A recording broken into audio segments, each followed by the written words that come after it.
Hello everyone, I hope all of you are doing quite great. और हम already 2 chapter complete कर चुके हैं। अब मैं आपके साथ एक और नया चैप्टर लेके आई हूँ। अब वो नया चैप्टर किस टॉपिक के ऊपर होने वाला है, तो सबसे पहले हम उसकी बात कर लेते हैं। आपने हेल्थ वर्ड बहुत सुना है और हम अपनी हेल्थ के लिए बहुत ज़्यादा कॉन्शियस भी रहते हैं, ये तो सबको पता है ना। क्योंकि देखो आजकल हम जिम, खाने के ऊपर है ना, पानी के ऊपर, हर चीज़ के ऊपर ध्यान देते हैं। कुछ मल्टीविटामिन्स भी लेते हैं जिससे कि हम हेल्दी रहें। तो हमारी कंट्री की बहुत सारी पॉपुलेशन अब अपनी हेल्थ के लिए अवेयर हो चुकी है और काफ़ी ध्यान रखने लग गई है। लेकिन अभी भी ऐसे बहुत से एरियाज है हमारी कंट्री में जहां पर रिप्रोडक्टिव हेल्थ के बारे में ध्यान कम दिया जाता है। तो आज का चैप्टर आपका होने वाला है रिप्रोडक्टिव हेल्थ से रिलेटेड, जिसमें हम सारे टॉपिक्स कैसे हमें अपनी हेल्थ को मेंटेन रखना है, रिप्रोडक्टिव हेल्थ का मतलब क्या क्या है और क्या क्या बीमारियां होने के चांसेस होते हैं, तो ये सारी चीज़ें हम आज के लेक्चर में कंप्लीट कर लेंगे और बहुत ही कम टाइम में। तो ये चैप्टर आपके लिए बहुत अच्छा होने वाला है। तो अब आपको क्या करना है, फटाफट अपनी नोटबुक पेन लेकर के फिर से बैठ जाओ नीलम मैम के साथ एक बार और पढ़ने के लिए। एक चैप्टर एक बार में खत्म कर देंगे, ठीक है। एंड वेलकम टू CUT अड्डा 24/7। मैं हूँ नीलम, आपकी बायोलॉजी एडुकेटर। तो स्टार्ट करते हैं अपने चैप्टर को बिना लेट करते हुए, ठीक है। तो अब चलो आगे चलते हैं। अब जब रिप्रोडक्टिव हेल्थ के बारे में यहाँ पे बोला है इन्होंने, तो हम रिप्रोडक्टिव हेल्थ में क्या देखते हैं मेजरली, कि कोई कैसा रिप्रोड्यूस कर रहा है, उसके रिप्रोडक्टिव ऑर्गन सही हैं या नहीं हैं, कोई रिप्रोडक्टिव और पार्ट्स में कोई डिजीज तो नहीं है, हम उनको क्लीन रख रहे हैं कि नहीं रख रहे हैं, सेफ प्रैक्टिसेस यूज कर रहे हैं कि नहीं कर रहे हैं। तो ये सारी चीजें हमारी इसके बारे में आने वाली है ना। बट हम हेल्थ के बारे में बहुत बार पढ़ते हैं। तो मैं अभी चाहती हूँ कि आप मुझे ये बताएं, जब हम हेल्थ वर्ड का सुनते हैं, ठीक है, हम सुनते हैं उसे, तो हम क्या क्या हमारे माइंड में चीजें आती हैं। अगर कोई आपसे पूछ ले कि हेल्थ बच्चों डिफाइन करके दिखाओ, तो आप क्या बोलोगे? आप बोलोगे मैम फिट होना चाहिए, है ना, हेल्दी होना चाहिए। अब कैसे डिफाइन करोगे आप बताओ? हेल्दी है, चलो ठीक है, फिट है, और क्या होना चाहिए यहाँ पे? मेंटली, है ना, मेंटली हेल्दी, राइट, और फिजिकली हेल्दी, क्लियर। एंड और क्या आ गया हमारे पास? फिजिकल हेल्थ आ गई, मेंटल हेल्थ आ गई एंड सोशल हेल्थ आ गई। तब हम क्या कहते हैं उसे, कि भाई वो बंदा पर्टिकुलरली क्या है, हेल्दी है ना। लेकिन अगर अब बात आती है रिप्रोडक्टिव हेल्थ के बारे में, तब आप क्या कहेंगे? वैसे मैं आपको एक बहुत अच्छी चीज बताती हूँ कि यहाँ पर ना क्या हुआ था। जब हम इसकी बात करते हैं रिप्रोडक्टिव हेल्थ की, तो हमारी कंट्री ही ऐसी थी जिसने सबसे पहले यहाँ पे क्या किया था।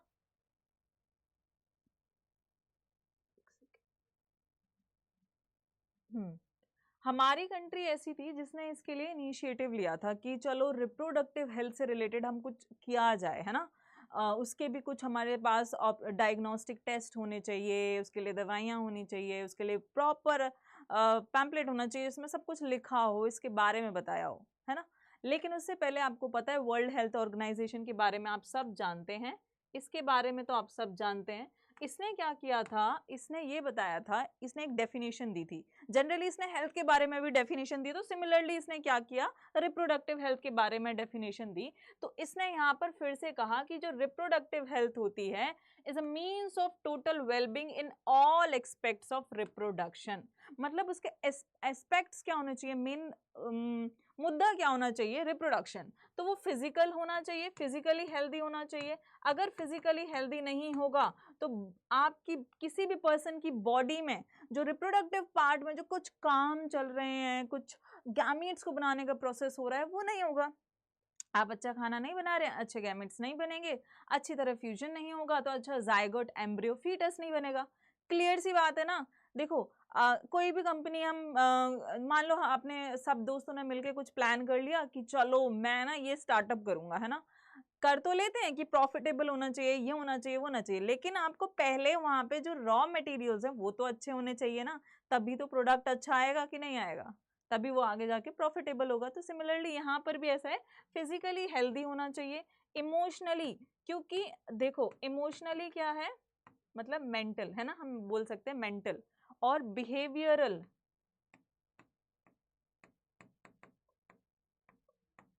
ठीक है, प्लस सोशल। ये तीनों फैक्टर बहुत इंपॉर्टेंट हैं for a person to be reproductively healthy और फिट। अगर आप अच्छे हैं, खुश हैं, हेल्दी हैं, तो आपकी बॉडी में सारी एक्टिविटीज अच्छी चल रही हैं, आप पॉजिटिव हैं, है ना, तो बॉडी के रिप्रोडक्टिव पार्ट्स भी बहुत हेल्दी हैं। आप सोशल मतलब आप जागरूक हैं। हेल्दी क्या है, आप जागरूक हैं चीज़ों से, आप लोगों से बात करते हैं, अच्छे से घुल मिल के रहते हैं। अकेला आदमी मतलब किसी किसी का नेचर होता है, आप कहेंगे मैम इंट्रोवर्ट हूँ मैं, बहुत लोग होते हैं अपने काम से मतलब रखते हैं, फिर भी आप कुछ लोगों से तो बात करते होगे ना, ऐसा तो होता है। एंड बिहेवियरल, इमोशनल, मेंटली आपको ठीक अच्छे से हेल्दी रहना है, तभी हमारी जो रिप्रोडक्टिव हेल्थ है वो क्या होगी, अच्छी होगी। ठीक है, अब बात आती है रिप्रोडक्टिव हेल्थ क्या है, वो हमने पढ़ लिया है, उसकी प्रॉब्लम्स क्या क्या आई। मान लो जब भी एक चैप्टर है ना, जब इंडिया ने स्टार्ट किया होगा कि हम अपनी कंट्री में रिप्रोडक्टिव हेल्थ के बारे में ध्यान रखेंगे, तो उनके पास बहुत सारे चैलेंजेस आए होंगे। आप कोई भी काम करो, आपको उसको कुछ प्रॉस दिखते हैं, कुछ कॉन्स दिखते हैं, कुछ आपको ऐसे फैक्टर्स दिखते हैं जहाँ पे आपको काम करना पड़ता है। तो उनके पास भी बहुत सारी प्रॉब्लम्स आई, उन्होंने उनके लिए बहुत सारी स्ट्रैटेजीज प्लान की। तो वो प्रॉब्लम्स एंड स्ट्रैटेजीज क्या हैं यहाँ पे, उनको हम एक बार फिर से देख लेते हैं। देखो आपके लिए यहाँ पे नोट्स हैं, ठीक है, अब इनको आप और शॉर्ट करके लिख सकते हो। मैंने यहाँ पे कुछ अपने वर्ड्स में एक्सप्लेन किया है, कुछ मैंने एनसीईआरटी की जो इंपॉर्टेंट लाइंस हैं वो यहाँ से लिए हैं। तो इन एंड ऑल ओवर आपके पास बहुत अच्छी यहाँ पे समरी है, तो बहुत ध्यान से सुनते जाओ यहाँ पे, है ना। और डेफिनेशन अब रिप्रोडक्टिव हेल्थ की यहाँ पे पढ़ने के बाद, पॉज करने के बाद, अब डेफिनेशन जरूर लिखे, ठीक है। मुझे पता है वो इजी है, लेकिन लिखने में क्या जाएगा, हाँ। और सेशन को लाइक करते जाओ, शेयर करते जाओ। तो अब India was among the first country in the world to initiate this plan and programs at national level to attain total reproductive health as a social being। देख लो, हम अपनी कंट्री को कहते हैं कि ये नहीं कर रही है, वो नहीं कर रही है, बट उसने ये सबसे पहले स्टार्ट किया था पूरे वर्ल्ड में, ठीक है, पूरे वर्ल्ड में सबसे पहले इसी ने स्टार्ट किया था। और इसी को इन्होंने नाम क्या दे दिया था यहाँ पर, फैमिली प्लानिंग। ठीक है, क्या बोला, इसी को हमने बोल दिया फैमिली। मतलब देखो, जब उन्होंने ये स्टार्ट किया तो सबसे पहले बात आई कि फैमिली प्लानिंग होनी चाहिए प्रॉपर, है ना। क्योंकि अगर हम ये देखो, सिंपल सी बात है, जब रिप्रोडक्टिव की बात कर रहे हैं तो ऑब्वियसली वहां से यंग वंस आते हैं, राइट, ज्यादातर, ठीक है। मेजर फंक्शन जो है वो यही है रिप्रोडक्शन का। अब जो यंग वंस हैं वो क्या है, आपके बच्चे हैं। तो फैमिली प्लानिंग कैसे करनी है, कब कैसे करनी है, एक बच्चे करने हैं, दो बच्चे करने हैं, हमारी कंट्री के हिसाब से कैसा सही रहेगा। और मुझे आप कुछ कुछ स्लोगन लिख करके बताओ कि, चलो उसके बारे में आऊंगी, और बहुत इंटरेस्टिंग है, अभी अभी कोई एक वेब सीरीज आई है जिसमें यूज हुआ है वो, ठीक है। तो यंग वंस हैं, अब डिसाइड करना है कि कब कितने बच्चे करने हैं, कितने करने चाहिए या नहीं करने चाहिए, हमारी बॉडी कैसी है, हमारी बॉडी, फीमेल की बॉडी बियर कर सकती है चीजें, नहीं, तो that is all about family planning. और ये सबसे पहले कौन सी ईयर में होता है, 1951 में, ठीक है, ये ईयर आ सकता है। क्लियर। अब आते हैं आरसीएच के बारे में। जितने भी प्रोग्राम्स यहाँ देखो ध्यान से, क्या है, जितने भी प्रोग्राम्स आए यहाँ पे, ऑल प्रोग्राम्स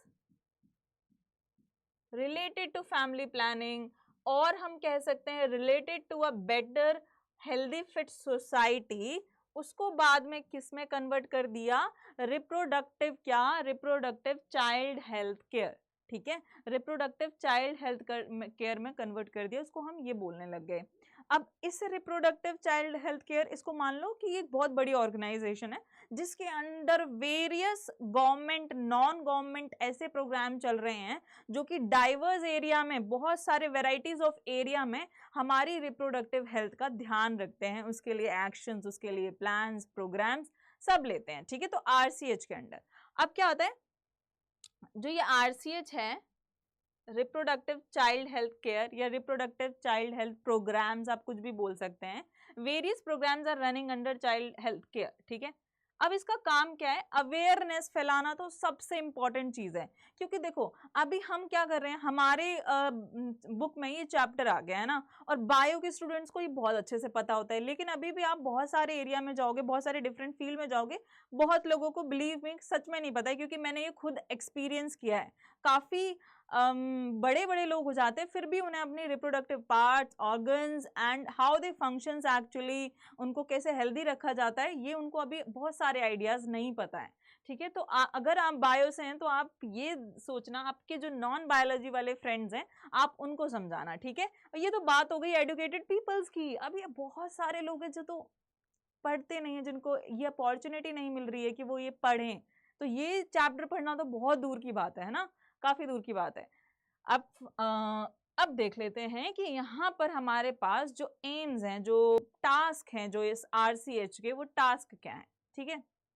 सबसे पहले क्या है, फैमिली प्लानिंग करना।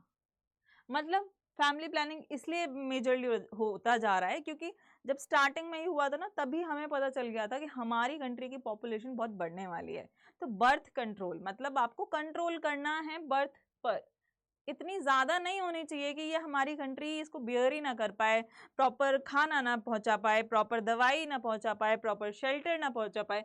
क्योंकि अगर बर्थ, नंबर ऑफ बर्थ या पॉपुलेशन ज्यादा होगी तो क्या होगा, shortage of what, shortage of खाना, आटा दाल सब्जी, है ना, shortage of food, shelter, facilities, right. ये सारी चीजें होंगी जो कि अपनी कंट्री को दिक्कत में डाल देगा, right. Now strong infrastructure and expertise.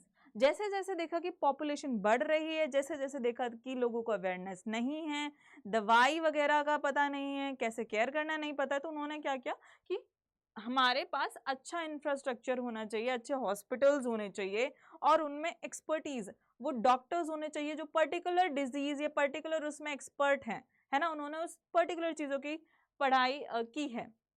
तो ऐसे ही इनको क्या बोला जाता है, कुछ विशेषज्ञ होते हैं ना, एक्सपर्टीज का हिंदी मीनिंग होता है विशेषज्ञ। तो वो उन चीजों के बारे में ही ध्यान रखते हैं और उनको बहुत अच्छे से प्रैक्टिस होती है। Now sex education again a very important topic, क्योंकि इतने मिथ हैं। अगर मैं आपसे ही पूछ लूँ ना, आपको बहुत सारे मिथ पता होंगे, हैं कि नहीं है पता? किस किस को पता है वो कमेंट बॉक्स में मुझे जरूर लिखे कि जो आपने जब ये चैप्टर पढ़ लिया तो आपको क्या क्या मिथ पता थे जो कि अब रिजॉल्व हो चुके हैं। एक बार तो आप पढ़ चुके होंगे, दोबारा पढ़ रहे हैं तो आपको आइडिया लग गया होगा। तो वो जो सारे आपको लगता है कि मैम ये मिथ था और मैं इसको सच मानती थी या मानता था, वो आप कमेंट बॉक्स में जरूर लिखो, है ना। ऐसा होता है ना, हमें अब पता चलता है ओ ऐसा है। तो ऐसे ही बहुत सारे मिथ हैं, है ना, जो कि हमें क्या करने हैं, सेक्स एजुकेशन के थ्रू अवॉइड करने हैं। जैसे कि बोला जाता है कि फीमेल, है ना, ब्लेम किया जाता है कि जो फीमेल चाइल्ड है वो फीमेल के लिए उसको बोला जाता है कि अरे बेटी हुई है, अरे बेटी हुई है। बट ऐसा नहीं होता है ना। टेक्निकली देखा जाए तो वो तो मेल के ऊपर डिपेंड होता है, फादर के ऊपर डिपेंड होता है। बट फादर को भी ब्लेम नहीं किया जा सकता क्योंकि उसके हाथ में थोड़ी है ये चीज। So these are the myths that we need to avoid, है ना। ना सेक्सुअल हेल्थ अवेयरनेस, कि सेक्सुअल हेल्थ अवेयरनेस किस, एक तो होता है रिप्रोडक्टिव, अब सेक्सुअल क्या होता है, ड्यूरिंग द इंटरकोर्स बहुत सारे प्रैक्टिसेस हैं, बहुत सारे सेफ्टी प्रिकॉशंस हैं जो कि ध्यान रखने पड़ते हैं। अगर वो ना रखें तो बहुत सारे डिजीज होने के चांसेस हो जाते हैं, है ना, जिसको हमें क्या करना है, अवॉइड करना है। जैसे कि अगर सेक्सुअल हेल्थ अच्छी नहीं है ना, अगर क्या नाम है, अभी जब हम इसको पढ़ेंगे इन डिटेल, ये सारी चीजें हम पढ़ने वाले हैं। STDs, सेक्सुअली ट्रांसमिटेड डिजीज, जो कि एक अनहाइजेनिक अनसेफ इंटरकोर्स के टाइम पर हो सकती हैं, ट्रांसफर हो सकती हैं ये, ठीक है। फिर आता है पॉपुलेशन कंट्रोल, जो कि डेफिनेटली करना है, और हम इसे कैसे कैसे कर सकते हैं वो भी हम यहाँ पे पढ़ेंगे। नाउ मिसयूज ऑफ एमनियोसेंटेसिस, देखो क्या होता है, जब एक जाइगोट होता है, जाइगोट के बाद क्या बनता है, एक ब्लास्टोसिस्ट, है ना, ब्लास्टोसिस्ट, ठीक है। और मॉर्यूला से पहले वाली स्टेज, देन ब्लास्टोसिस्ट, वो क्या करता है, इम्प्लांट करता है तो क्या बनता है आपका, देखना वो फीटस बड़ा होने लगता है ना, प्लेसेंटा, योग, सैक, सबका फॉर्मेशन होता है और कॉरियन का फॉर्मेशन होता है। तो मान लो ये स्टमक है, ऐसे नहीं बनाते हैं स्टमक को, चलो एक बेबी ग्रो कर रहा है एक फीमेल के अंदर, ठीक है। हम यहाँ पे क्या करने वाले, एक बेबी ग्रो कर रहा है एक फीमेल के अंदर। पेन कहाँ गया, पेन आ जाओ। हाँ, तो मान लो ये है, ठीक है, and here we have the baby, ठीक है। मान लो ये क्या है, ठीक है, ये बच्चा है, okay, this is the baby. अब ये भी बेबी डेवलप कर रहा है। अब क्या है, इसके ऊपर काफी 3 लेयर होती हैं, 4 लेयर मेजरली। अब यहाँ पे जो फ्लूइड है, ठीक है, इसको क्या बोलते हैं, amniotic fluid, amniotic fluid, clear. और इस एमनियोटिक फ्लूइड में क्या होता है, कुछ बेबी की सेल्स प्रेजेंट होती हैं। जो ये बेबी है, इसको रेड कलर से ड्रॉ कर देते हैं, ये बेबी की सेल्स प्रेजेंट होती हैं, बेबी सेल्स, ठीक है, उसकी सेल्स प्रेजेंट होती हैं। अब मान लो इस हमारी स्किन का कोई भी सेल निकाल ले, हमारी स्किन का, हमारी बॉडी में से कोई भी सेल अगर मिल गया, तो उस सेल का क्रोमोसोम का कॉम्पोजिशन क्या है, मतलब क्रोमोसोम में क्या है, कोई चेंजेस नहीं है, कोई डिजीज फैक्टर आ रहा है, कोई क्रोमोसोमल एबनॉर्मेलिटी कैरी कर रहा है वो सेल, हमें सब पता चल जाएगा। तो अब इस बेबी के सेल जो इस एमनियोटिक फ्लूइड में प्रेजेंट है, उस बेबी के सेल्स को निकाला जा सकता है। कैसे? इंजेक्शन के थ्रू एमनियोटिक फ्लूइड को निकाल लेते हैं और फिर टेस्ट करते हैं। जब टेस्ट करते हैं तो पता चलता है कि ओहो, इसमें ये डिजीज है, इसमें ये डिजीज है, या फिर ये एकदम ओके है, परफेक्ट है, बेबी आगे के लिए हेल्दी है, अब कुछ और करने की जरूरत नहीं है। तो ये इन चीजों से पता चलता है। तो मिसयूज ऑफ एमनियोसेंटेसिस को अवॉइड करना था, लोगों को बताना था कि एमनियोसेंटेसिस क्यों किया गया था। इससे हम क्या करते थे, डिटरमाइन करते थे क्या, कि बच्चा सेफ है या नहीं, बेबी हेल्दी है या नहीं, ठीक है, बेबी हेल्थ। इफ अगर उसको कोई डिजीज है तो हम क्या कर सकते हैं, अभी चेक कर सकते हैं, अभी उसको गाइड कर सकते हैं, या पेरेंट्स को कंसल्ट कर सकते हैं, कि डिस्कस कर सकते हैं कि if you want to carry और नॉट, है ना, जो भी है। और क्या कर सकते हैं, अगर बेबी को आगे कोई हेल्थ इश्यूज होने वाले हैं, जैसे कि डेथ हो सकती है मदर की या बेबी की, है ना, to protect both mother and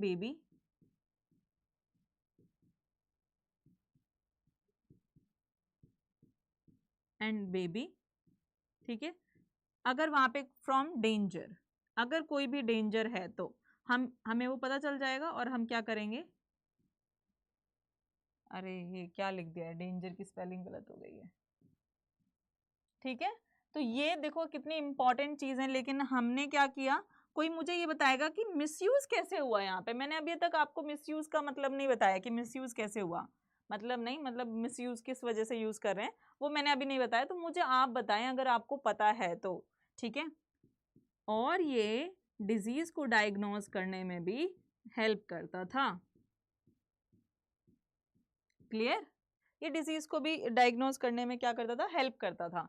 तो ये चीजें हो गई इसके लिए। लेकिन आपको पता है इसका जब मिसयूज होना शुरू हुआ बच्चों, जब इसका मिसयूज होना शुरू हुआ, अगर हम मिसयूज की बात करें तो मिसयूज देखो कैसे हुआ, लोगों ने जेंडर डिटरमाइन किया, लोगों ने क्या किया, जेंडर डिटरमाइन किया, और उन्होंने देखा कि अरे हमें तो बेटी नहीं चाहिए, हमें तो बेटा चाहिए अपना वंश बढ़ाने के लिए। बेटियां क्या करेंगी, हमें उनको दहेज देना पड़ेगा, पढ़ाना पड़ेगा, फिर दहेज भी देना पड़ेगा। अब देखो ब्लेम नहीं कर रहे हैं यहाँ पे किसी को, लेकिन ऐसा ही हो रहा था, ऐसा ही लोग कर रहे थे, बट एक गलत चीज है ना। आप देखो एक लाइफ किल हो रही है। अभी अभी मैंने रिसेंटली एक न्यूज भी सुनी है, नियर बाय दिल्ली एनसीआर, वहां पे एक छोटी सी बच्ची है 1 साल की, जिसको मार दिया था, और वो रोड पे पड़ी हुई थी। लोगों को लग रहा था कि वो कपड़ा पड़ा हुआ है और लोग निकलते जा रहे थे, और वो कपड़ा, जब when I was travelling so I also saw that, but हमें लगा कि कोई कपड़ा ही है ऐसे ही, क्योंकि छोटा सा बच्चा है, वो कपड़ा एकदम ऐसे प्लेन पड़ा हुआ है। बड़ी लेडी होती तो लगता कि हाँ बड़ी लेडी है ना, लेकिन वो इसी तरीके से पड़ा हुआ था। तो ऐसा बहुत है। अब खैर क्या कर सकते हैं, पहले मार रहे हैं तो लोग बाद में भी मार रहे हैं, ऐसा नहीं करना चाहिए, इट इज़ वेरी, बहुत ज़्यादा गलत है ये। तो जेंडर डिटरमाइन करके लोगों को मारा जा रहा था, बच्चों को ज़्यादातर, और ये एक मिसयूज था। अब आप पढ़ रहे हो तो आपको इसका यूज पता है, लेकिन उस यूज को लोगों ने ना अपना करके मिसयूज किया उसका। That's why reproductive education is also again very important, okay. Then आता है non hormonal and steroidal pill, ठीक है। इनके बारे में इसलिए पढ़ना जरूरी है क्योंकि ये अनवांटेड प्रेगनेंसीज को अवॉइड कर सकते हैं, ठीक है। तो चले बच्चों आगे, आपने ये सब लिख लिया है, एमनियोसेंटेसिस का मिसयूज एंड यूज आप लिख लो कि यूज किस लिए ये आया था, इसका एम क्या था, और हमने इसको क्या बना करके रख दिया है। अब देखो, अब हमें प्रॉब्लम पता चल गई। सबसे पहली बात, लोगों में अवेयरनेस नहीं है, we need to spread that, ठीक है। that was a main task of RCH, ठीक है। Next one thing, population is rising again very rapidly, so we need to slow it down, but ऐसा हुआ क्या, नहीं हुआ है। तो अब लेकिन उस टाइम पे है ना 1951 के बाद ये कुछ प्रोग्राम्स इंप्लीमेंट किए थे तो कुछ फर्क तो पड़ा था। अब वो फर्क क्या क्या पड़े थे वो देखो, increase population stabilization and birth control. अब देखो इंक्रीज हेल्थ फैसिलिटीज, ऐसा क्यों हुआ? सबसे पहली बात, जब देखो अभी हम पढ़ रहे थे पहले तो हमने क्या किया था कि हेल्थ फैसिलिटीज क्या है, अच्छी हो गई। यहां पे लिखती हूं,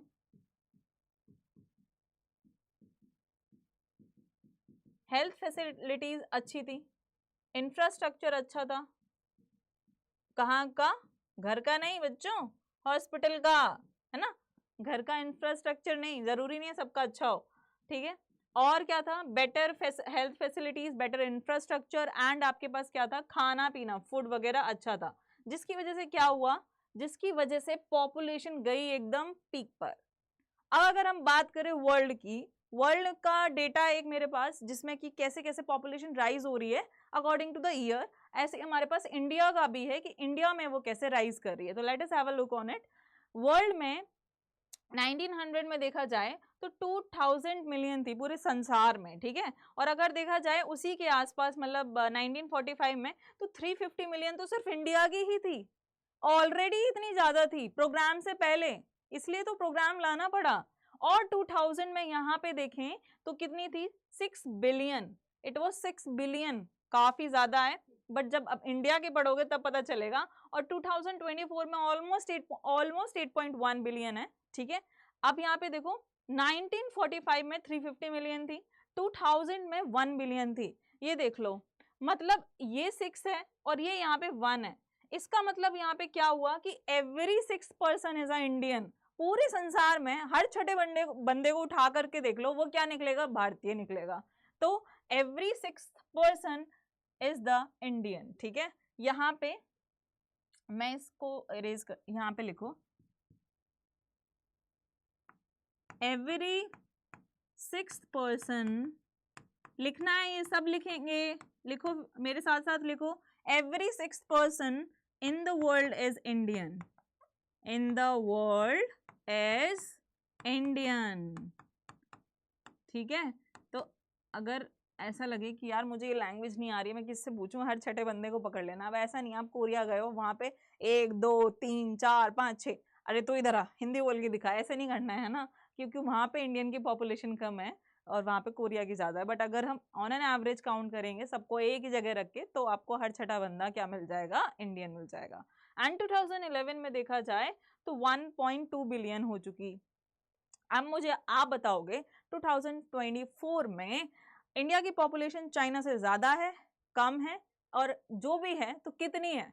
वो आप लिखेंगे यहाँ पर कि 2024 में इंडिया की पॉपुलेशन कितनी है। वर्ल्ड की तो 8.1 बिलियन है ऑलमोस्ट, ठीक है। चलें आगे, आगे चलें, ठीक है। तो अब हाँ, हम ये चीज पढ़ चुके हैं कि इंडिया में क्या क्या है, कैसी कैसी लोगों की पॉपुलेशन है, ये हम देख चुके हैं। अब हमें क्या देखना है यहाँ पे कि रीजन क्या थे इसके पीछे रीजन क्या थे, ठीक है।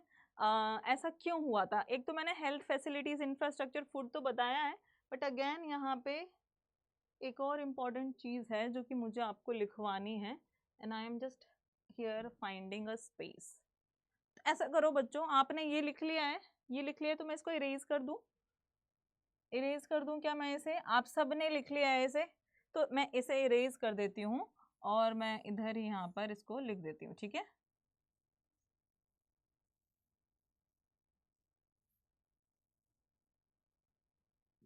चलें, तो यहाँ पे एक इम्पॉर्टेंट, कुछ इम्पॉर्टेंट पॉइंट लिखने हैं हमें जो कि अगेन वेरी इंपॉर्टेंट है। आपने कहा कि खाना है, पीना है, शेल्टर है, इंफ्रास्ट्रक्चर है और फैसिलिटीज़ हैं, जिसकी वजह से पॉपुलेशन राइज हो सकती है। बट इस वजह से एक्चुअली में क्या हुआ?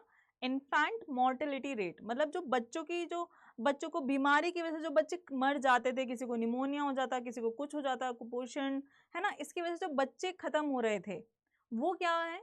वो कम हो गया है। मतलब जो डेथ रेट है वो एक्चुअली में यहाँ पे क्या कम हो गया है? कम हो गया है। तो death rate, reason of high population, reason of high population वो क्या है? डेथ रेट कम हो गया है। इन्फेंट मोर्टिलिटी रेट क्या है, इन्फेंट मोर्टिलिटी रेट भी क्या हो चुका है, कम हो चुका है। मैटरनल मोर्टिलिटी रेट ये भी क्या हो चुका है, कम हो चुका है। अब मान लो मतलब during the pregnancy due to the bad infrastructure of our hospital and doctor क्या हो रहा था, जो बच्चे देते टाइम बहुत सारी लेडीज की डेथ हो जाती थी, कभी कुछ नहीं है कभी कुछ नहीं है, तो वो क्या हो गया यहाँ पे एकदम सही हो गया। एंड इन्फेंट मोर्टिलिटी रेट, जो शिशु की केयर है वो भी पहले अच्छी नहीं हो पाती थी, पर हमारी अच्छी फैसिलिटीज की वजह से वो भी होने लग गई, तो जिसकी वजह से क्या हुआ कि बच्चों की जो डेथ हो रही थी वो भी यहाँ पे कम हो गई। तो that together everything result into the high population. तो पॉपुलेशन इसकी वजह से बच्चों क्या हो गई, यहाँ पे इंक्रीज हो गई। क्लियर, चलें आगे, ये आप लिख लो और हम चलते हैं फिर आगे। आगे चलते हैं तो यहाँ पे देखिए, अब जो कॉन्ट्रासेप्टिव मेथड है, देखो अब ये यहाँ पे ये कहानी कहाँ से आई, हमने क्या किया कि population stabilization and birth control. अब हमने यहाँ पढ़ा है कि पॉपुलेशन एक्चुअली है कैसी, है ना, अब स्टेबलाइज उसे कैसे किया जाए एंड बर्थ कंट्रोल की कैसे किया जाए वो हम यहाँ पे देखेंगे।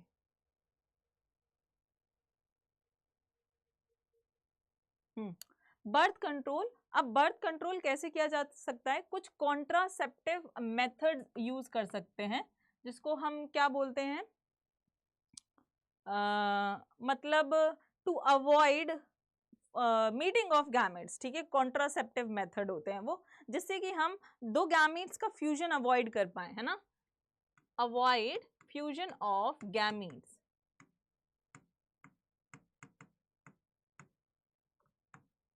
अब वो किसी भी तरीके से हो सकता है कि वो अवॉइड कर रहा हो। क्लियर, चलो एक हो गया। नेक्स्ट क्या है, जब लोगों को हम क्या कहते हैं, इंसेंटिव, आपको पता है इंसेंटिव एक काइंड का लालच होता है, ये अपनी किसी भी बात को मनवाने का ये लालच होता है। तो incentives given to the couples with small families, but again a very good thing ना, अगर आपके कम बच्चे हैं तो आपको उसका इंसेंटिव मिलेगा। Even I don't want to take the government name, but अभी कुछ हुआ है रिसेंटली कि अगर ज़्यादा बच्चे हैं तो ये सुख सुविधाएं जो गवर्नमेंट से मिलती हैं वो आपको नहीं मिलेंगी, है ना, तो ये चीज़ थी। अब उल्टा हो गया कि नहीं मिलेगा, अगर कम बच्चे हैं तो मिलेगा, नहीं है तो नहीं मिलेगा। अब यहाँ पे क्या है, अर्बन वर्किंग वंस, अर्बन जो लोग थे जो शहरों में रहते हैं वहां पे तो ऑलरेडी बहुत खर्चा है, मतलब एक 3 मेंबर्स की फैमिली को का भी खर्चा पानी उठाना बहुत ज़्यादा महंगा है, एक मेट्रो सिटी में तो बहुत ज़्यादा महंगा है, ठीक है। तो उन्होंने क्या किया, working people even adopted and one child norm, या तो उन्होंने अडॉप्ट किया है या उन्होंने क्या किया, एक चाइल्ड का ही रखा है कि भाई एक ही बच्चा होना चाहिए। And statutory raising of marriageable age, मतलब क्या किया इन्होंने, जो बॉयज की एज थी उसको 21 रख दिया, उसको इन्होंने 21 रख दिया, जिसमें क्या है कि लोगों में अकल आ जाए और वो थोड़ा सा अपनी फैमिली प्लानिंग का ध्यान रखें, है ना, बड़े हो जाते हैं मेच्योर हो जाते हैं तो फैमिली प्लानिंग का ध्यान रखें। और फीमेल्स में क्या करा रखा था, 18, ओके 18 ईयर। तो अब आपके पास कुछ और पॉइंट्स भी हैं, जैसे कि उन्होंने क्या किया था, गवर्नमेंट अवेयरनेस, ठीक है, गवर्नमेंट ने, मीडिया ने कुछ एडवर्टाइजमेंट्स निकाले, ये बहुत इंटरेस्टिंग है बच्चों। आपने पंचायत देखी है, क्योंकि देखो हम बात कर रहे हो, मैं भी आपको बोल रही हूँ कि आप तो काफी लकी हो कि आप इसको पढ़ रहे हो, और एजुकेटेड पीपल जो हैं जिनको पॉसिबल है एजुकेशन, उनको पता है कि यहाँ पे क्या दिक्कत है, क्या दिक्कत आ सकती है, हमें क्या करना चाहिए क्या नहीं करना चाहिए। लेकिन बहुत सारे लोग हैं जिनको नहीं पता। तो गांव में जो पंचायत वेब सीरीज है वहाँ पे जब पहला सीजन है, हाँ पहला ही है वो, तो वहाँ पे जब वो एक गवर्नमेंट एम्प्लॉय जाता है और वो सारी चीज़ें आप सब ने देखी होंगी, मुझे पता है, तो अगर जिनको नहीं पता उनको मैं बता रही हूँ, बट जिनको पता है वो डाल यहाँ पे चैट बॉक्स में क्या करें, कमेंट करें। उन्होंने कुछ गवर्नमेंट स्कीम्स निकाली, जैसे कि सबसे पहले हम उसकी बात करते हैं जो हम जानते थे पहले से ही, हम दो हमारे दो, है ना, हम दो हैं मतलब पेरेंट्स एंड हमारे भी 2 बच्चे होने चाहिए, दैट्स इट मैक्सिमम, ठीक है। तो ये जो स्कीम थी ये काफ़ी अच्छी थी, जब एडवर्टाइजमेंट मीडिया में जब ये चला है तो लोगों को हाँ लगा कि भाई करना चाहिए, तो ये डायलॉग काफी फेमस हुआ और लोगों ने इसको फॉलो भी किया। और एक और है, वो आप कमेंट, एक मुझे याद नहीं आ रहा है, मुझे आप बताएंगे, ठीक है। वो जो एक है, फिर मैं वो नेक्स्ट जब भी हम इसके क्वेश्चन सॉल्व करेंगे ना, जब मैं आपसे मिलूंगी तब मैं वो लिखूंगी वो डायलॉग, अगर आप कमेंट में लिखेंगे तो, ठीक है।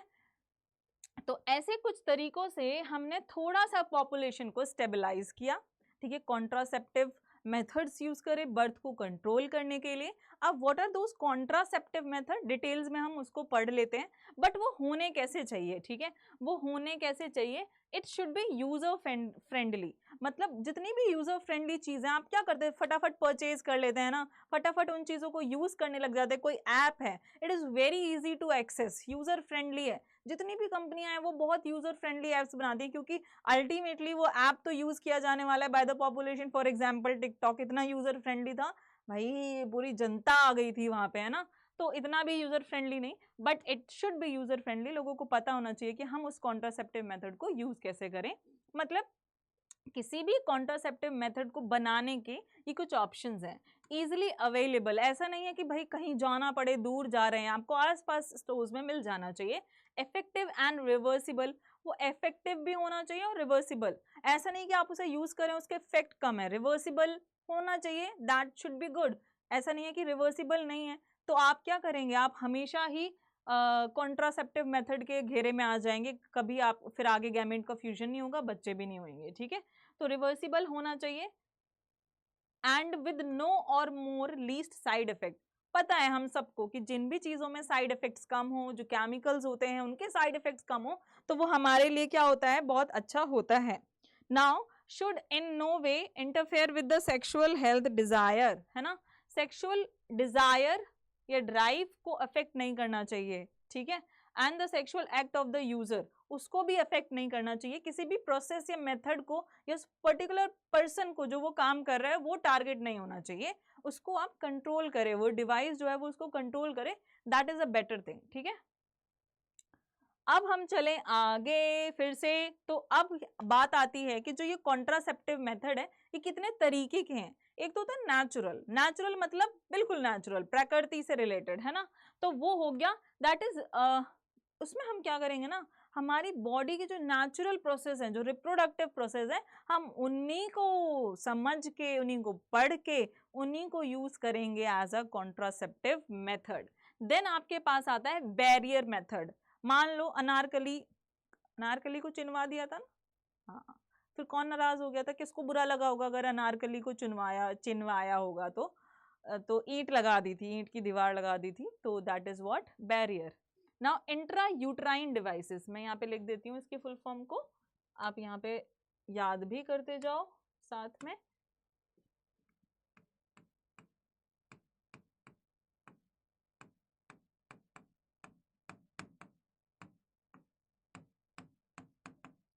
क्लियर। देन आपके पास क्या है, oral contraceptive pills, oral contraceptive pills.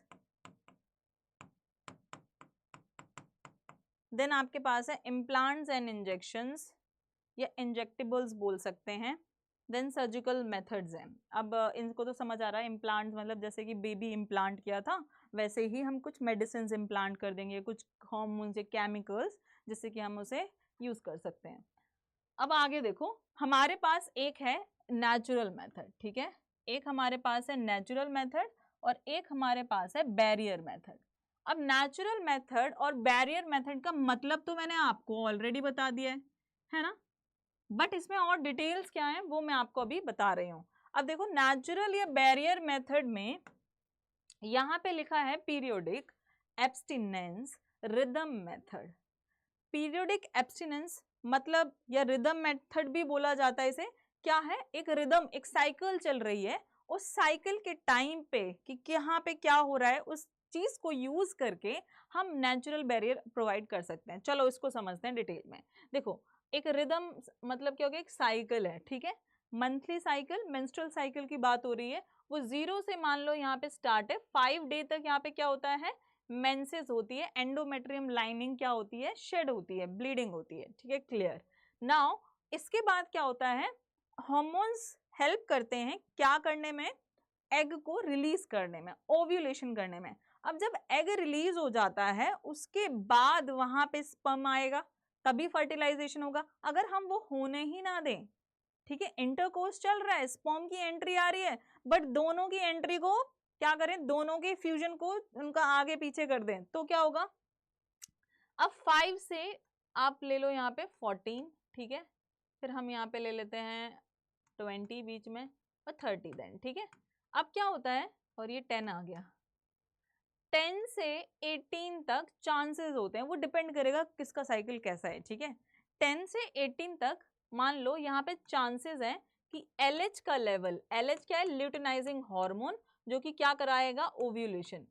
जब वो ज्यादा होगा तो ओव्यूलेशन होगा, ओव्यूलेशन होगा तो एग बाहर आएगा, एग बाहर आएगा तो उसको स्पर्म, और एग बाहर आ रहा है अगर इस टाइम पे, और इस टाइम पे somebody is having intercourse, then there are chances that egg can fuse with the sperm and can leads to what, formation of zygote, तो क्या होगा, प्रेगनेंसी हो जाएगी। लेकिन if we want to avoid it, हम इस particular time में क्या करें, इंटरकोर्स ना करें, तो we can avoid this क्या, प्रेगनेंसी को हम यहाँ पे अवॉइड कर सकते हैं। तो एक तो ये मेथड है, this is also a good method, but ये क्या है, लेस रिलायबल है, लेस इफेक्टिव है, क्योंकि कोई भी इतने श्योर उससे नहीं यहाँ पे साइकिल को बना सकता है, ठीक है। तो थोड़ा सा लेस इफेक्टिव है, but it is good now. और इसके नो साइड इफेक्ट, इसके कोई साइड इफेक्ट्स नहीं है।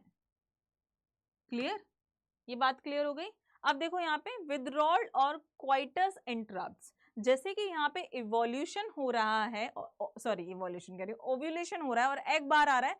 सिमिलरली क्या होता है कि जब इंसेमिनेशन होता है, इंसेमिनेशन क्या होता है, entry of sperm into the vaginal और फीमेल रिप्रोडक्टिव ट्रैक्ट, है ना, तो हम इसको बोलते हैं इंसेमिनेशन।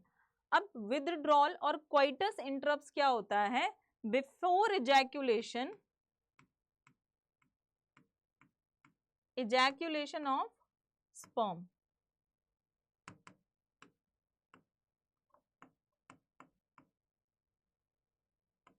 penis should be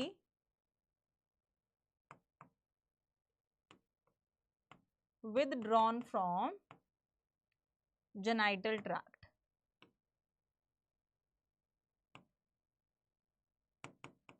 तो इससे क्या होगा कि हमने क्या अवॉइड किया है, हमने इंसेमिनेशन अवॉइड कर दिया, है ना।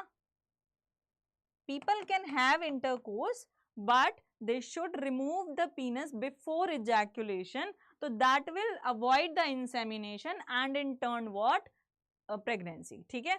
नाउ लैक्टेशनल एमेनोरेया, ये वो टाइम पीरियड है जिस टाइम पे क्या चांसेस होते हैं, कहाँ गया पेन, अच्छा यहाँ पे चला गया है।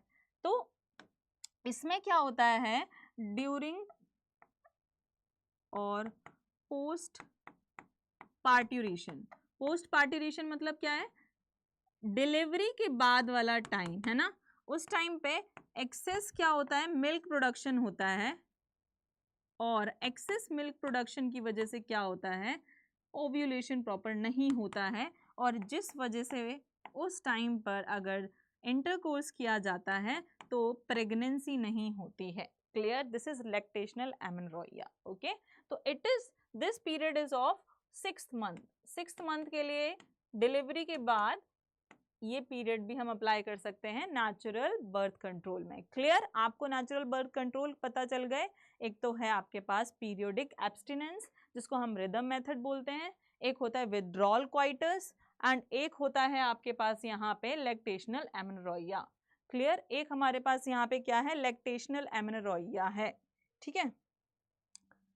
ओके, देन हमारे पास बैरियर मेथड आता है जहां पे हम कॉन्डम का यूज करते हैं। Now it is made up of rubber और लेटेक्स शीट, ठीक है। ये किससे बना होता है, मेड अप ऑफ रबर और लेटेक्स शीट, ठीक है। आप देख सकते हैं, बाकी इसको ये कैसा है, this is the male condom, okay, and this is a female condom,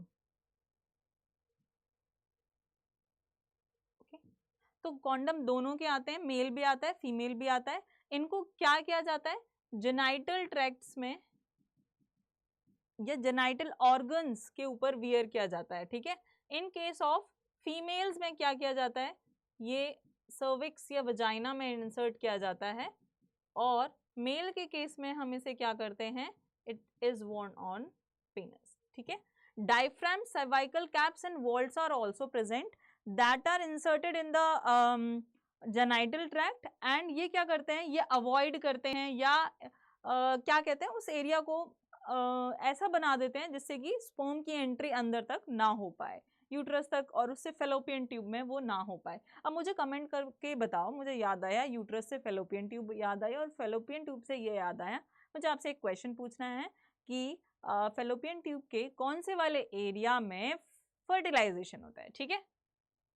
now spermicidal creams and foams, spermicidal creams and foams ये क्या करते हैं, इनको अगर हम वजाइनल ट्रैक्ट में लगाएंगे तो वहां पे क्या होगा, वहां पे ये स्पर्म को या यूट्रस को या उस ट्रैक्ट को इनहॉस्टाइल बना देंगे, जहां पे कि ये क्या हो जाएंगे, इनके डेथ होने के चांसेस ज्यादा होते हैं स्पर्म्स के, ठीक है। Clear, I hope it is pretty much clear. एक तो आपको बैरियर मेथड पता चल गया और आपको पता चल गया नेचुरल मेथड, क्लियर। अब चलते हैं इंट्रा यूट्राइन डिवाइसेस के पास, ठीक है। अब ये इंट्रा यूट्राइन जो डिवाइसेस होती हैं, इनकी डेफिनेशन ऑलरेडी लिखी है, और हम इनको बोल सकते हैं IUDs, ठीक है। अब आपके पास देखो नॉन मेडिकेटेड IUDs होती हैं, जिनको हम लिप्स लूप भी बोलते हैं। ये क्या करती हैं, they increase phagocytosis of sperm. Phagocytosis का मतलब पता है ना, इनगल्फ करके क्या करना है, किल कर देना, ठीक है। तो ये क्या करते हैं, इंक्रीज फैगोसाइटोसिस ऑफ स्पर्म। लिखो, साथ में लिखो बच्चों, इंक्रीज फैगोसाइटोसिस ऑफ स्पर्म।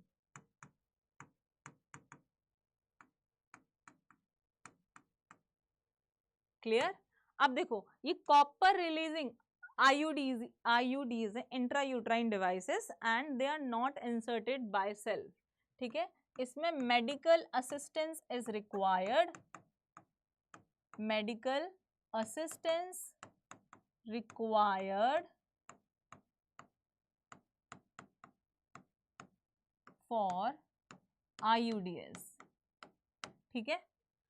ये क्या चाहिए, इनमें मेडिकल असिस्टेंस रिक्वायर्ड है, and they are effective also, ये इफेक्टिव भी होते हैं। थोड़े बहुत साइड इफेक्ट्स होते हैं, साइड इफेक्ट्स होते हैं, बट बच्चों क्या लिखोगे आप, लेस, मतलब होते हैं, ठीक है, मीडियम लिख लो, होते हैं मतलब ऑब्वियसली होंगे इनके, ठीक है। तो ये चीज हो गई, क्लियर। अगर मैं बात करूं इनकी की, इनकी ये होते हैं इफेक्टिव, पर 100% नहीं होते। 100% बोला जाए तो 100% इफेक्टिव नहीं होते हैं। प्लस इनके साइड इफेक्ट्स नहीं है, कॉन्डम्स के साइड इफेक्ट नहीं है, बैरियर मेथड के साइड इफेक्ट्स नहीं है, क्रीम्स के थोड़े बहुत होते हैं, ज्यादा नहीं होते हैं, clear. Okay, now copper releasing IUDs ये क्या करते हैं, ये जब यूट्रस के अंदर हम इनको इम्प्लांट करते हैं तब क्या होता है, ये कॉपर आयंस को रिलीज करते हैं, और वो कॉपर आयंस क्या करते हैं, they decrease, copper ions decrease. देखो कॉपर के ऊपर ना, बताओ कितना चार्ज होता है, जरा केमिस्ट्री भी ले आए यहाँ पे, कौन मुझे बताएगा कॉपर के ऊपर कितना चार्ज होता है, ये तो मुझे जरूर जानना है। I will definitely check this answer कि ये किसने कमेंट किया है, कॉपर के ऊपर कितने चार्ज होते हैं, कितने, कहाँ गया पेन, हाँ 2+, ठीक है। कॉपर आयंस रिलीज, एंड ये क्या करते हैं, दे डिक्रीज स्पर्म मोटिलिटी। जैसे कि मैंने आपको यहाँ पे एक पिक्चर दिखाई है, ये आपको I hope it's clearly visible. ये देखो, ये क्या करते हैं, ये यूट्रस में क्या करते हैं, इंजेक्ट कर देते हैं, ठीक है। This is a copper IUD। Now hormone releasing IUDs, कुछ IUDs ऐसी होती है इंट्रायूट्राइन डिवाइसेस, आप उनको इंजेक्ट करो यूट्रस के अंदर, और वो कुछ ऐसे हार्मोन्स को रिलीज करेंगे जिससे क्या हो कि स्पर्म फर्टाइल ना रहे, ठीक है, उसकी फर्टिलिटी को क्या करेंगे, डिक्रीज कर देंगे, ठीक है। तो ये इससे भी होता है, ये भी करता है, तो ये decrease sperm fertility.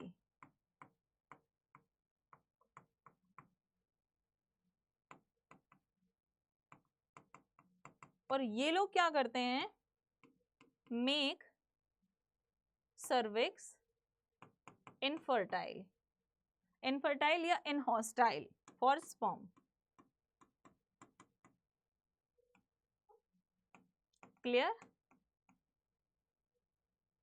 I hope it is quite clear. ठीक है, आगे चलते हैं अब नेक्स्ट स्लाइड के ऊपर।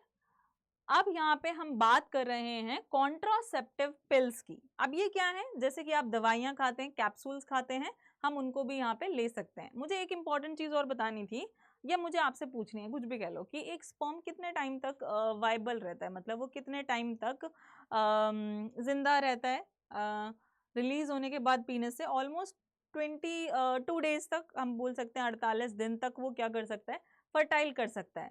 तो मान लो किसी ने मैं आपको एक क्वेश्चन दे रही हूँ, ठीक है, ये 0 है, 0 से 5 दिन, और ये हो गया हमारा 10, ये हो गया यहाँ पे 20, और ये हो गया 30। ठीक है, अब ये 10 से लेकर के इधर तक, मतलब ये 15 ले लो, ठीक है, इधर तक क्या है, चांसेस हैं कि यहाँ पर ओव्यूलेशन होगा और स्पर्म आया तो वो क्या करेगा, फर्टाइल कर देगा, मतलब फर्टिलिटी वो हो जाएगी, फर्टिलाइजेशन हो जाएगा। मान लो इंटरकोर्स हुआ है 15 पर, ठीक है, और स्पर्म क्वाइटस किसी के साथ हुआ है, वो हुआ है कहाँ पर, 18th या 17th डे पर। ठीक है, तो यहाँ पे चांसेस हैं कि हो सकता है। एक और चीज है,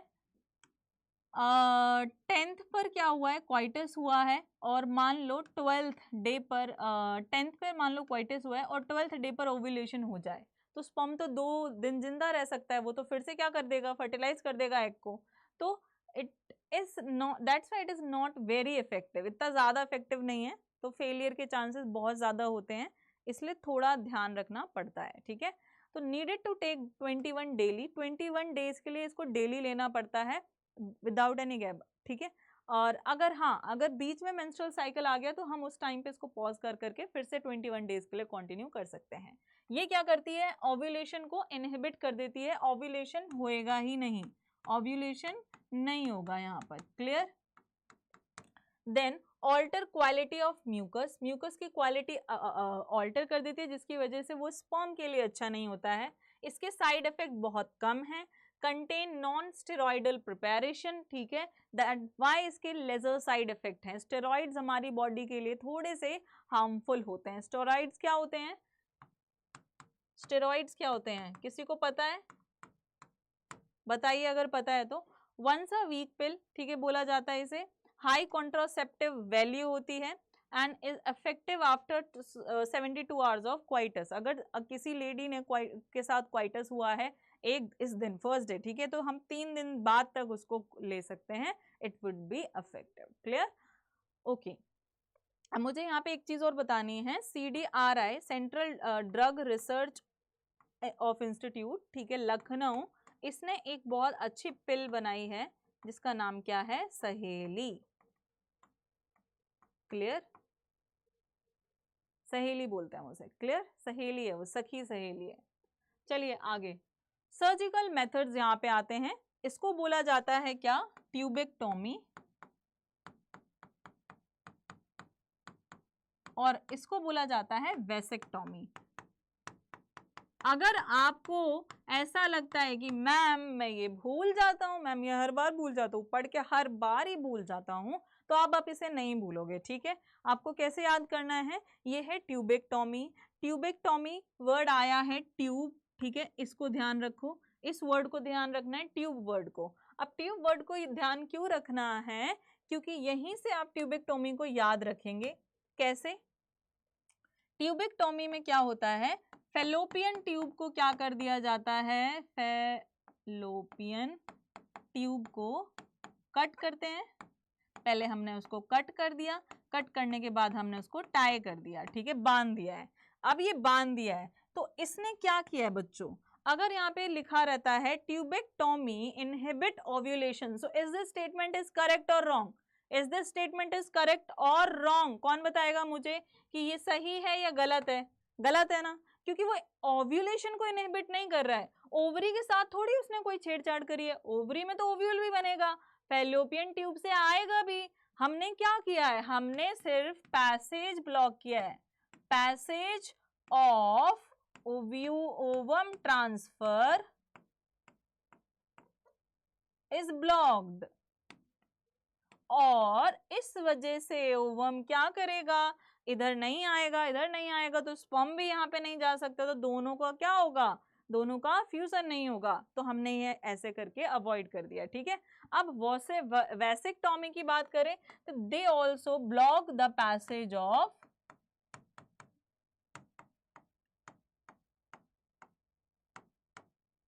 स्पर्म। बस पैसेज ब्लॉक कर रहे हैं, ना ही हम स्पर्म को मार रहे हैं, ना ही हम स्पर्म के फॉर्मेशन को ब्लॉक कर रहे हैं, बस पैसेज ब्लॉक कर रहे हैं। तो ये काफी अच्छा है। बट यहाँ पे जो सर्जिकल मेथड्स होते हैं ना बच्चों, उसके साथ क्या है कि ये इफेक्टिव तो है, दीज आर इफेक्टिव, बट बेटा ये इरिवर्सिबल है।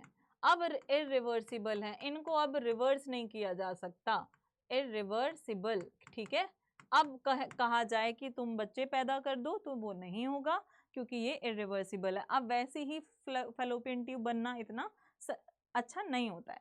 अब वैसेक्टॉमी में क्या होता है, वैसेक्टॉमी में एक्चुअली में क्या होता है, जो वास डिफरेंस है ना उसको कट किया जाता है, क्योंकि वास डिफरेंस क्या करता है, ये पैसेज है स्पर्म की ट्रांसफर का, ये रहा वास डिफरेंस, ठीक है, ये रहा वास डिफरेंस, इसी को क्या किया है, कट किया है और क्या कर दिया, बंद कर दिया। बंद कर दिया तो अब स्पर्म क्या नहीं हो पाएंगे, पीनस से किसी भी फीमेल बॉडी के बाहर के अंदर नहीं जा पाएंगे, नहीं जा पाएंगे तो फर्टिलाइजेशन नहीं होगा, फर्टिलाइजेशन नहीं होगा तो पॉपुलेशन ज्यादा नहीं बढ़ेगी। क्लियर। अब आता है medical termination of pregnancy, MTP बोला जाता है इसको।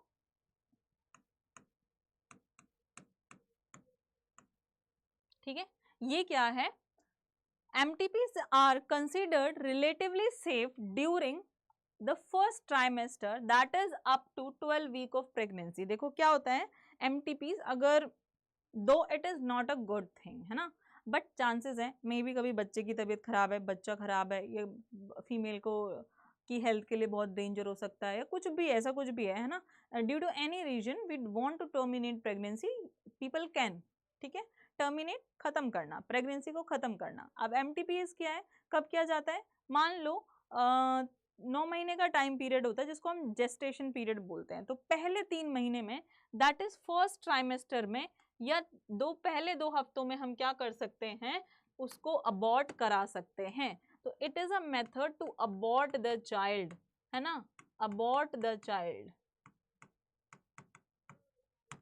पहले मंथ में, पहले ट्राइमेस्टर में, ठीक है, या फिर अप टू 12 वीक, जिसको हम 3 महीने भी बोल सकते हैं, तब तक ये हो सकता है, उसके बाद सही नहीं है।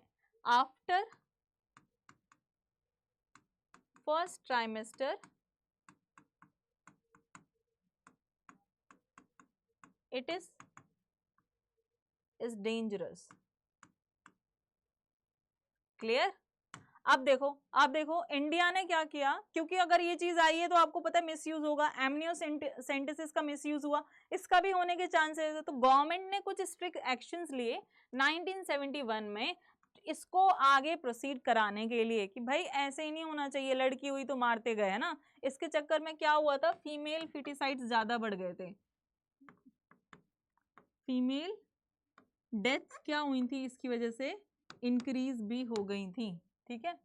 अरे यार ये नहीं करना था, ठीक है। Now MTPs are essential in certain cases where continuation of pregnancy could be harmful or fatal either to the mother or the fetus both। Main चीज यही थी कि अगर बच्चा और माँ दोनों खतरे में है तो MTP कर देना चाहिए पहले 3 महीने में, उसके बाद तो वो भी बहुत डेंजर होता है, मतलब फिर तो खतरा और बढ़ ही जाता है, ठीक है। अब कुछ सेक्सुअली ट्रांसमिटेड डिजीज होती हैं, they can transfer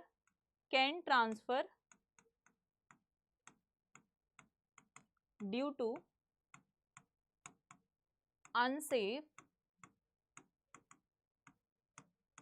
sexual intercourse, ठीक है, आपको पता चल गया। एंड ये आपको पता चल गया सेक्सुअली ट्रांसमिटेड डिजीज हम इनको बोलते हैं, ठीक है।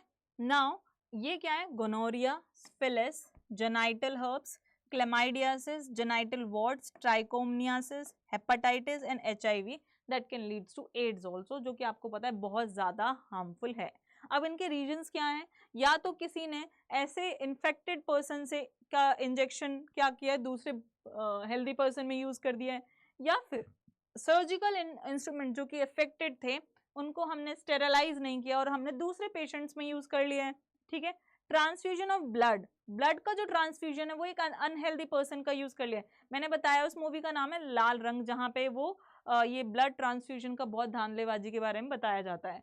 From infected mother to foetus, अगर किसी मदर को एड्स है, HIV है, तो यहाँ पे चांसेस है कि ये उसको भी ट्रांसफर हो सकता है। और इसमें से कुछ ऐसे हैं जैसे कि जेनाइटल हर्ब्स है, ठीक है, HIV है, हेपेटाइटिस है, HIV फिर भी अभी ट्रीटमेंट के चांसेस हैं, genital herpes and that is hepatitis and genital wart, they are really untreatable, बहुत डेंजरस होती हैं, ट्रीट करना भी बहुत ज़्यादा मुश्किल होता है।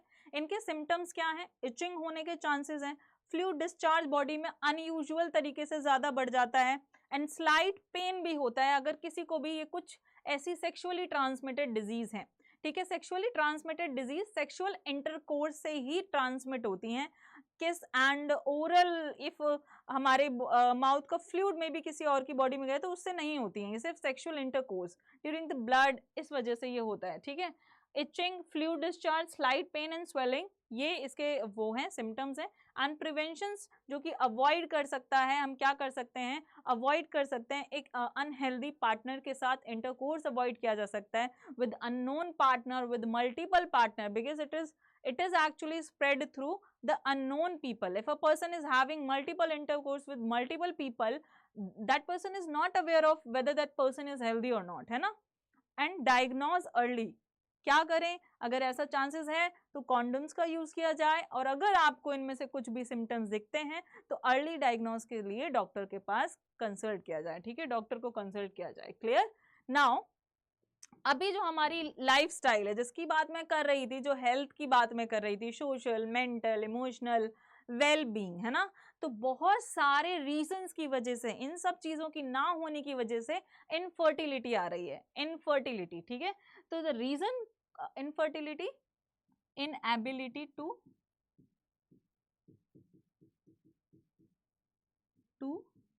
Produce child. ठीक है, whether it can be male or female both. Now the reasons for this, it could be physical, congenital, मतलब बर्थ से हो सकती है ये बीमारी। ठीक है, डिजीज हो सकता है, ड्रग बर्थ का, कंजेनाइटल का मतलब बोले तो आपको पता है क्या हो जाता है, बहुत सारे हमने क्रोमोसोमल एब्रेशंस पढ़े हैं ना, टर्नर सिंड्रोम, क्लेनफेंटल सिंड्रोम, इनमें क्या होता है ये तो नहीं दे सकते ना, those people are infertile because क्या, क्रोमोसोमल एबनॉर्मेलिटीज की वजह से, जो कि बर्थ से ही है। इम्यूनोलॉजिकल और इवन साइकोलॉजिकल भी ये हो सकता है। ठीक है, तो रीजंस कैन बी मैनी। देखो क्या क्या हो सकते हैं, बहुत लोग आजकल ड्रग्स भी ले सकते हैं। ड्रग्स हमारे हेल्थ को, इम्यून सिस्टम को क्या करती है? वीक करती है। इम्यून सिस्टम को क्या कर देती है? वीक करती है। ठीक है, और smoking is again a very bad thing, very bad habit smoking, क्योंकि वो क्या करती है? It decrease fertility. फर्टिलिटी क्या करता है? डिक्रीज करता है। नंबर ऑफ स्पर्म्स का काउंट कम कर देता है, स्पर्म्स की क्वालिटी कम कर देता है। सिमिलरली फीमेल्स में भी ये डेंजरस है, बहुत ज्यादा डेंजरस है। ठीक है, और क्या होते हैं? स्ट्रेस, अनयूजुअल जो स्ट्रेस हम लेते हैं उसकी वजह से बहुत दिक्कत आते हैं। अनयूजुअल स्ट्रेस की वजह से क्या होता है? मेंस्ट्रुअल साइकिल भी अफेक्ट होता है, बहुत ज्यादा अफेक्ट होता है। ठीक है, एंड अभी हमारे पास और भी बहुत सारी चीजें हैं। फिजिकल हेल्थ अगर अच्छी नहीं है तो, ठीक है, न्यूट्रिशन हम प्रॉपर नहीं ले रहे हैं तो भी हो सकता है।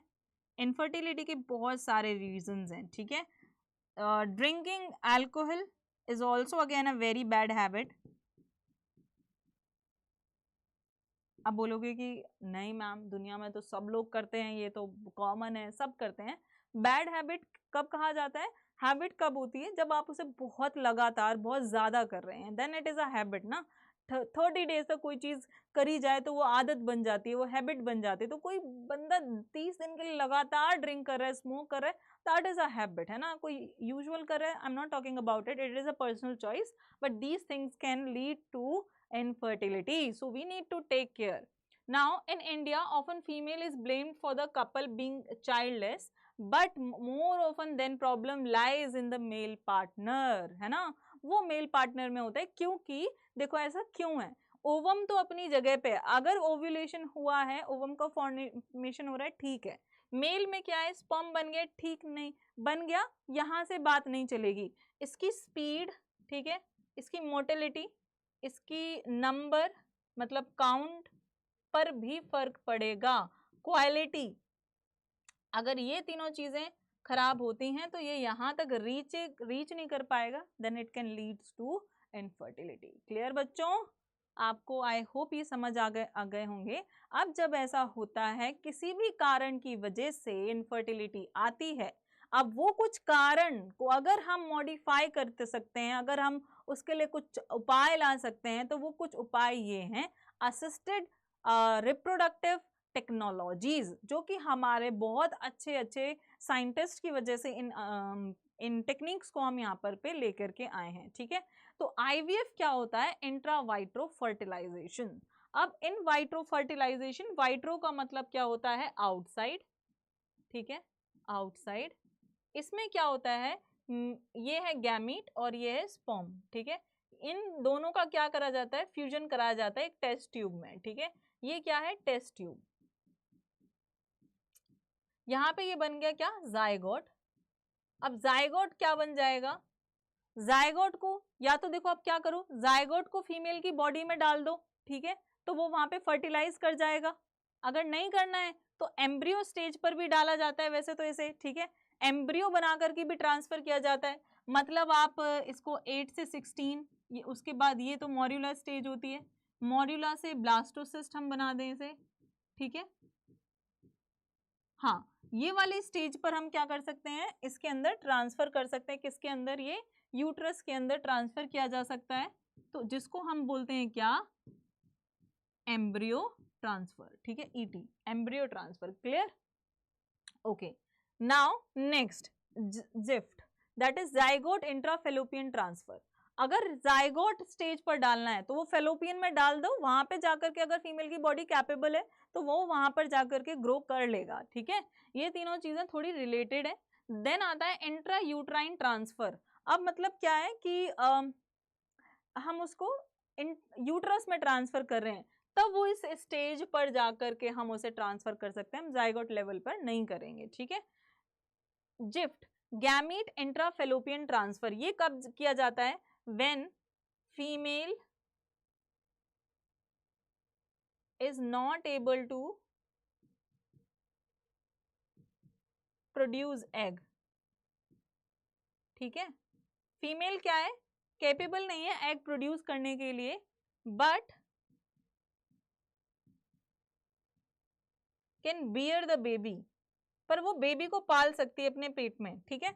तो हम क्या करेंगे, उसकी बॉडी में एक ओवम ट्रांसफर कर देंगे, देन इंसेमिनेशन होगा, transfer of sperms into the vaginal tract, that can be artificially or that can be through the partner also, ठीक है। तो ये तब काम आता है, ICSI बोला जाता है, इंट्रासाइटोप्लाज्मिक स्पर्म इंजेक्शन। जब स्पर्म का काउंट कम हो, स्पर्म की मोटिलिटी कम हो, या इन एनी केस इंसेमिनेशन ना हो पा रहा हो मेल के थ्रू, तब हम क्या करते हैं, ये मान लो एग है और एग के साइटोप्लाज्म में किसको एंटर किया जाता है, स्पर्म की एंट्री दी जाती है, this is the cytoplasm of egg. Clear, clear हो गया, ठीक है। अब देखो नेक्स्ट, इंट्रा यूट्राइन इंसेमिनेशन, मतलब क्या है, इंजेक्शंस के थ्रू या किसी के भी थ्रू स्पर्म हमने कलेक्ट कर लिए हैं और हम क्या करेंगे, उसे यूट्रस में डालेंगे, वो यूट्रस से अपने आप कहाँ चला जाएगा, फेलोपियन ट्यूब के पास, जहां पे क्या होता है, एग होता है, और वहां पे जाकर के वो फ्यूज कर देगा zygote and then all these things, ठीक है। तो ये कुछ असिस्टेड रिप्रोडक्टिव टेक्नोलॉजीज थी जो कि अगेन बहुत ही ज़्यादा हेल्पफुल हैं, बहुत ज़्यादा अच्छी हैं, तो जो कि हमारे लिए और आज के ह्यूमन बींग्स के लिए काफ़ी ज़्यादा काम मतलब यूजफुल है, ठीक है।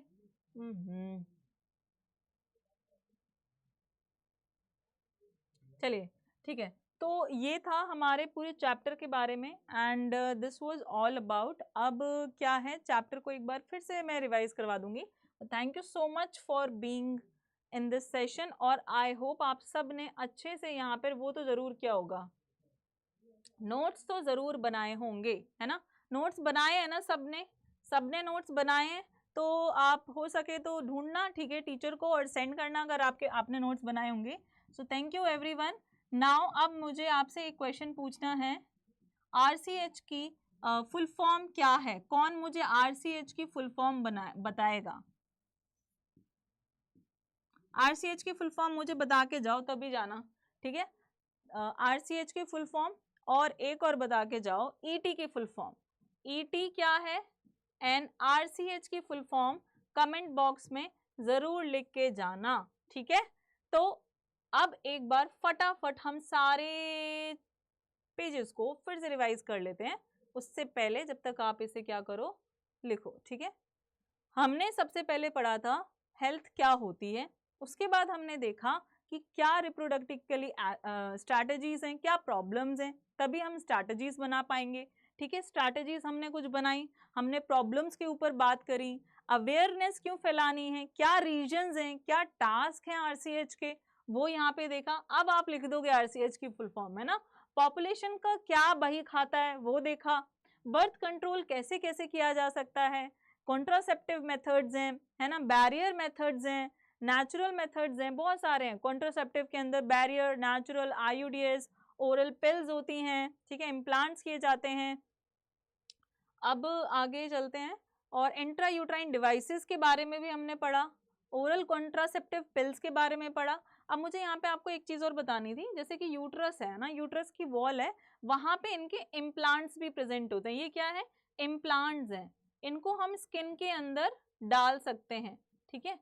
तो ये वहाँ पर पर्टिकुलर हार्मोन रिलीज करेंगे और क्या करेंगे, उस जगह को इनहॉस्टाइल बना देंगे, अवॉइड करेंगे स्पर्म की एंट्री। देन अपने सर्जिकल मेथड पढ़ा, मेडिकल टर्मिनेशन, प्रेगनेंसी क्या होती है, सेक्सुअली ट्रांसमिटेड डिजीज, और this was all about this session, ठीक है। तो ये सारी चीज़ें हो गई। अब यहाँ से आपको ईटी की फुल फॉर्म भी मिल गई है, ठीक है। तो कमेंट बॉक्स में आई होप आपने चीटिंग करके ना लिखा होगा, है ना। और इसके बाद आपको मुझे कुछ एक चीज़ और बतानी है, ये हमारा CUET महापैक बैच है, जिसमें आपको सारे बैचेस का एक्सेस मिलता है। तो आप सारे बैचेस में जितने भी क्या होते हैं, लेसन्स होते हैं, आप उनको अच्छे से देख सकते हो। हर आपके लिए हर डोमेन में प्रेजेंट है, commerce, humanities, science and foundation. तो आप इसको ले सकते हैं और अपनी पूरी CUET की प्रिपरेशन को बहुत अच्छे से कंप्लीट कर सकते हैं, और बहुत अच्छे मार्क्स से स्कोर करके एक अच्छा कॉलेज भी ले सकते हैं, ठीक है। तो मिलते हैं एक अगले सेशन में। Thank you everyone and hope all of you are good.